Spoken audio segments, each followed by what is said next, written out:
Le pitch de ma carrière, c'est l'histoire de quelqu'un qui était fou de cinéma quand il était gamin et qui a fait des études très classiques pour ensuite pouvoir vivre sa passion à fond. Je m'appelle François Clerc, j'ai 48 ans. Je suis président d'une société de production et de distribution qui s'appelle Apollo Film, que j'ai créée avec 2 associés il y a 15 mois. Ça consiste en choisir des films sur lesquels nous investissons et dont nous assurons l'ensemble de la commercialisation des droits. Salles, vidéo, télé, inter.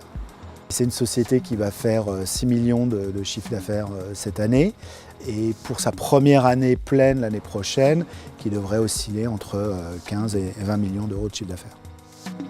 Dans les choses marquantes de mon parcours, je participe à l'ouverture du premier multiplex Gaumont en France, à Calais. J'ouvre le cinéma de Disney Village, qui va être un des 5 cinémas millionnaires de la société. Je crée avec un directeur marketing à l'époque la carte illimitée Gaumont, qui est devenue la carte Le Pass. Et ensuite, dans la partie film, j'ai l'occasion de distribuer de nombreux films, dont celui qui reste à ce jour le plus gros succès de l'histoire de Gaumont, qui est Intouchable.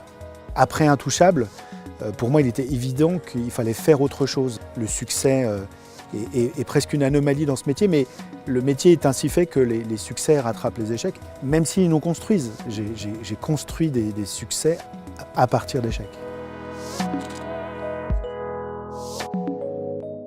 Quand j'étais directeur de salle, je regardais un petit peu ceux qui géraient des Fnac ou des autres, et je me rendais compte qu'on était dans des parcours très HEC, grande distrib. Moi, j'étais un gitan. Je me suis considéré longtemps comme un gitan d'ailleurs.